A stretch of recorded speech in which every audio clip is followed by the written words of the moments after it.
Governor Kathy Hochul and Mayor Mamdani, all here with us. Each is going to speak in regard to this press conference. When this is over, we'll take your questions, but just want to give you a caveat. There may be a lot of questions about a lot of issues. We are here to talk about what happened last night at LaGuardia. So if you have other questions, please don't ask them. That's a different press conference for a different time.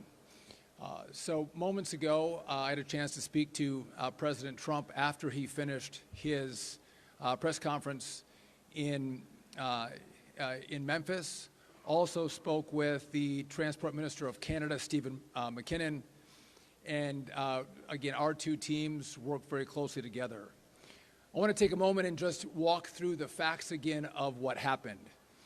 There was a CJR 900 from Montreal here to LaGuardia, operated by Air Canada Express and by Jazz. It collided with a Port Authority fire truck at approximately 11:45 p.m. last night. There were 72 passengers on the plane and 4 crew. Approximately 40 people were sent to the hospital after the crash. Several have also been released. As has been reported, the 2 pilots of the aircraft passed away in the crash last night. I do want to note that we send our deepest condolences to their families as they're going through, no doubt, a grieving process. There were 2 individuals in the fire truck. They too were sent to the hospital after the crash. Now, there's going to be a lot of questions, I know, about what do we know at this time? And what we are going to do is give you the information that we can. We all have the respect for the NTSB. The NTSB goes through a thorough investigation. And we are conscious about the information and the facts that we give you because we want that information to be accurate. There's some information that we hold back that the NTSB has that we allow them to do the investigation, and it takes months, sometimes up to a year before we get the findings of that investigation. But NTSB is on the ground at the airport. The FAA is on the ground. Over 10 people from the FAA are here. As well as Transport Canada is sending a team to LaGuardia as well. Our 2 countries work very well together. There's a well-worn path where we collaborate together when there's aviation crashes in either of our countries. The administrator and I were at the crash site earlier today, which is easily visible from the airport. And it's incredibly sad. It's troubling. And I just want to let America know that we are working our hearts off to make sure that when people travel, whether by rail or car or by air, that they travel safely. And we put in precautions and policies to make sure that you are safe when you travel.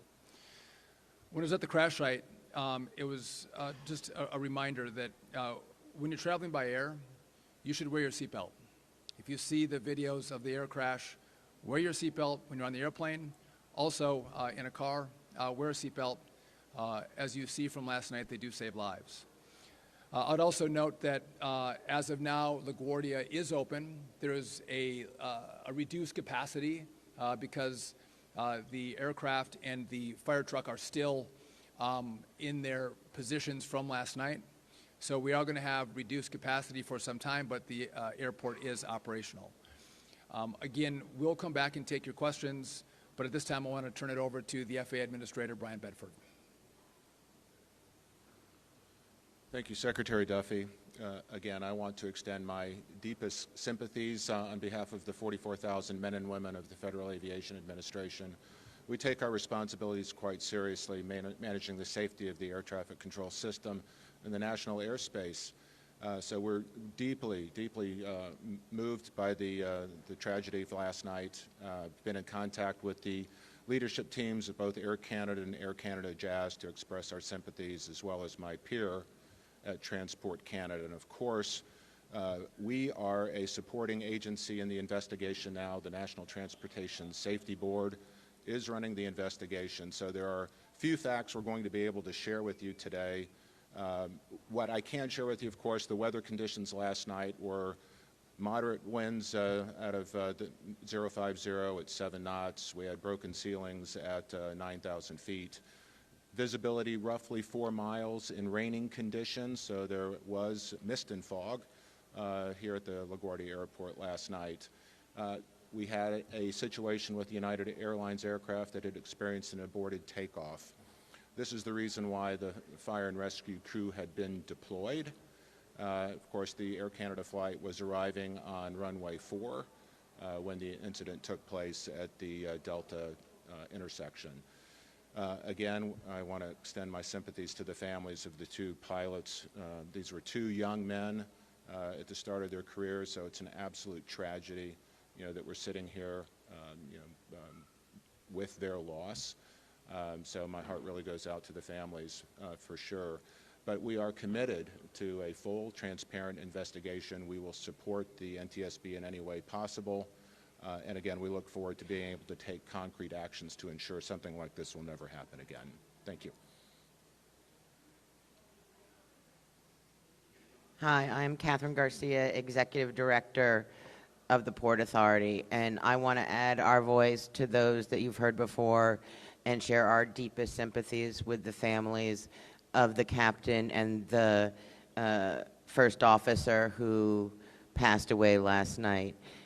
The Port Authority takes great pride in being able to work with all of our partners to deliver safety for the flying public.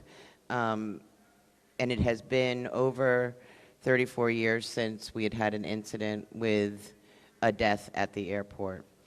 As the Secretary said, at approximately 11:40 last night, Air Canada Flight 8646, operated by Jazz Aviation, collided with a Port Authority aircraft rescue and firefighter vehicle on runway 4.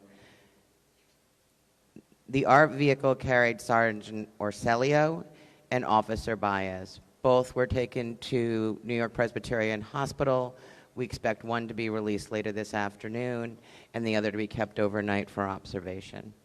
And in accordance with our emergency plan, our mutual aid partners, the Fire Department of New York and the New York Police Department, immediately responded. They transferred over 43 people to the hospital during the evening, though many have been released at this time. At approximately 5:30 this morning, the airport reopened for passengers, and our first flight, a Delta flight, left about a minute after 2 this afternoon. Again, I want to share my deepest sympathies with the families. This could have been an even broader tragedy if everyone had not responded as quickly and effectively as they did. Thank you. And I'm going to turn it over to the governor, New York Governor Kathy Hochul. Thank you, Catherine. While the facts of what happened last night at 11:45 p.m. were well known, yes, it was an aviation disaster, the likes of which we have not seen here in over 3 decades. But it's a deeply human story where 2 young pilots left their homes expecting to return to their families, and they will not. And this is what pains everyone here in the state of New York. I've conveyed our condolences to the Canadian government. I have walked the halls and gone up to Port Authority personnel and police, telling them how grateful we are that they put their lives out there every single day to make sure our traveling public is safe. So to the entire Port Authority and LaGuardia family, I want you to know we are very cognizant of the traumatizing impact this has on you and indeed your own families. So I want to first convey my gratitude to all of you and sympathies to those who have had their lives shattered as a result of this and those who have sustained injuries. It's not what you expect when you get on an airplane.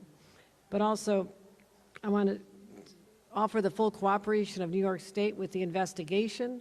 I'm grateful also to Secretary Duffy and Administrator Bedford for coming right here on this day. It's important to have your presence, to know that this will be addressed at the highest levels, and also support from the mayor, who represents many of the people who work here as I do.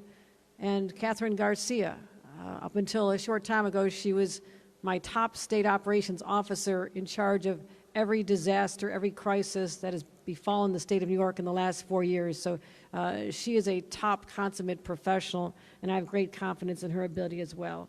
So let me close with this.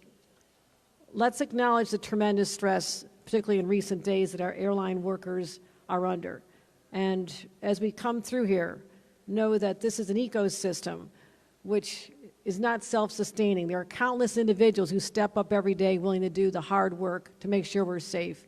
And in my judgment, they all deserve gratitude, not just on this day, but as I often do walking through airports, just saying thank you with a heart full of gratitude for what they do to make our lives safer and better. Thank you.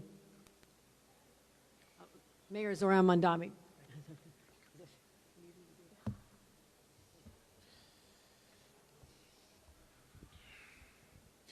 Good afternoon. I want to begin by echoing the words that have been shared before me and also by thanking our partners in city, state, and federal government who are here today. As has been shared, late last night, a Jazz Aviation flight operating on behalf of Air Canada struck a Port Authority aircraft rescue and firefighting vehicle on runway 4 at LaGuardia Airport. Both pilots of the aircraft were killed in the crash. And I echo the words of the governor and those who spoke before in sending our deepest condolences to the families and to the many who are mourning their loss. I am grateful for the work of dedicated first responders, including the men and women from the NYPD, the FDNY, and NYSM, who arrived on the scene within minutes, treated injuries, and handled a chaotic scene with incredible professionalism and poise. I also want to commend those who were thrust into a frightening accident and reacted not only with composure, but by extending a hand to the person next to them. Passengers who opened the emergency door and helped one another off the plane. People who kept one another calm. And I know that this crash has shaken New Yorkers across the 5 boroughs, whether they are traveling today or simply watching from home, especially since it's the first fatal crash at LaGuardia in more than 30 years. I want New Yorkers to know that the National Transportation Safety Board is investigating the cause of this accident and that we will not rest until the conclusion of that investigation. We have been coordinating closely with our partners across government since late last night, and we will continue to do so. Air Canada has set up a hotline for families and friends of the flight's passengers, and I encourage those who are worried about their loved ones to call.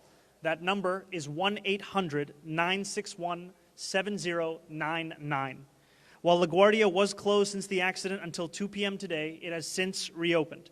I want to thank the many New Yorkers and visitors who had their travel plans impacted for their patience and their understanding, as well as those who work here at LaGuardia and the Port Authority for how they have not only responded to this accident, but the work that they do each and every day. As we continue to learn information, we will share it with you, and in the meantime, let us keep those who died in our thoughts and continue to hope for a quick recovery for those who were injured. Thank you. So just a couple of additional comments before we take your questions. I just want to make a note that when these incidents happen, you see politics fade away and people work together. And that's why you have people with very different political views coming together, standing together to respond together to an incident like this. Number one. Number two, I know that Jennifer Hamady and the NTSB is going to do a press conference later today with some initial findings that that they'll have with this crash. I want to make another point. You know, I've been asking the Congress for additional money. Many of you have reported that we need more money for air traffic control. We are modernizing our system, but we can't fully modernize it until the Congress gives us additional money. It's not a partisan issue. Both Democrats and Republicans agree, but they have to have the will to finish the funding. I'm not saying that this crash would have been prevented if we had all the equipment deployed, but it's important if we care about air travel safety, we care about having a brand new air traffic control system, the best in the world with the best equipment, virtually all of it developed here in America. Before you ask me a question about our staffing for air traffic controllers, I'll just give you an update on how LaGuardia operates. I'm not going to talk about specifics, but this airport has a target of 37 controllers at LaGuardia. We have 33 controllers employed, certified at LaGuardia, and we have seven actually that are in training. So as our airports go, LaGuardia is a very well-staffed airport. We're a couple controllers short in total, but it is a well-staffed airport. Again, 33 certified controllers that operate out of the tower here at LaGuardia. With that, we are happy to take any of your questions that are specific to what happened last night. Go ahead.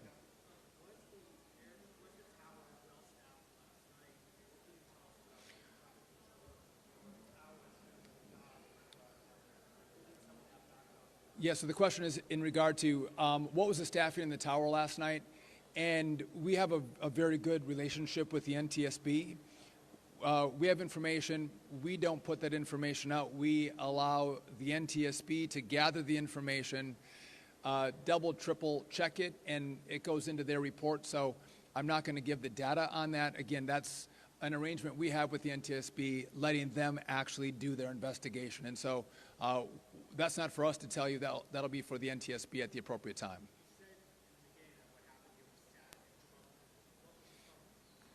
Well, listen, it's troubling that we had an aircraft hit a fire truck. I mean, that's troubling. Full stop. Go ahead.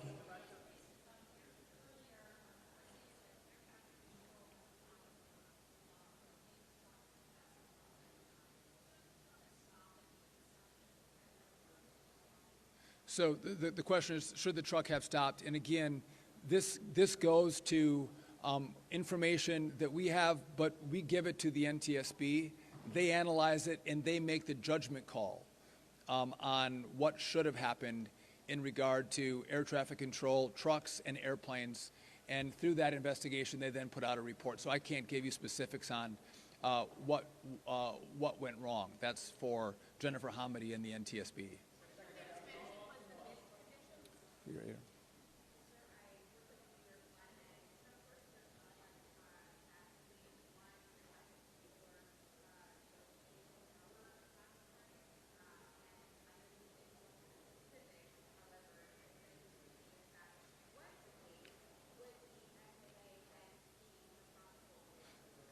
So I told you I'm not going to talk about specifics, but for that question, I'll just tell you that is inaccurate.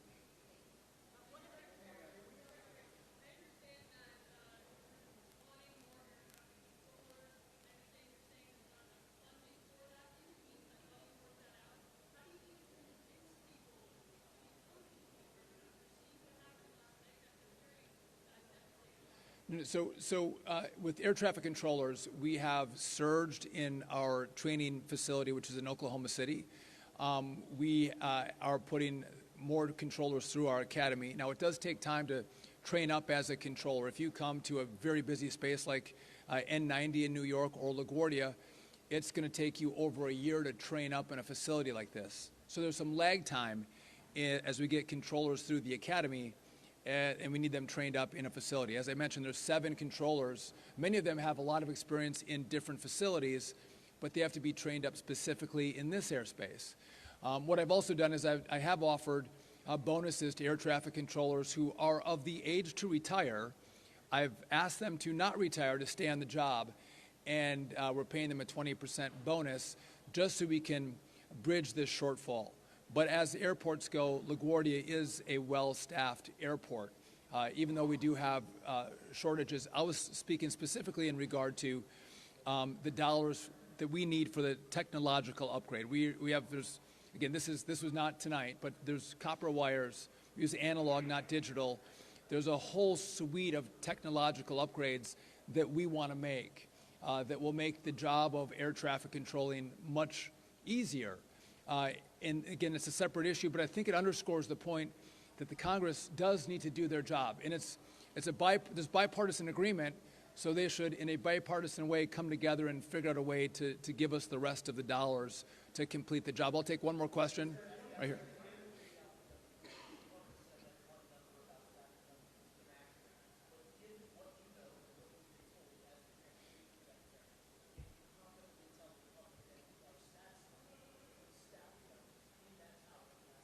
So it's a great question, and again, you want me to front run the NTSB, and I'm not going to front run the NTSB. We have a great working relationship with them, and we've set this up, and it's the right way.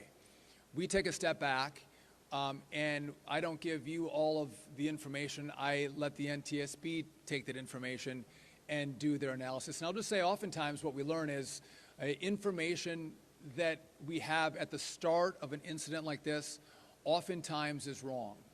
And so what we think we know right now, that's why it goes to the NTSB. They pressure test it, they investigate it, and then they come out with a report for all of you. But I did want to clarify, I've heard the rumor that there was only one controller in the tower, and that's not accurate.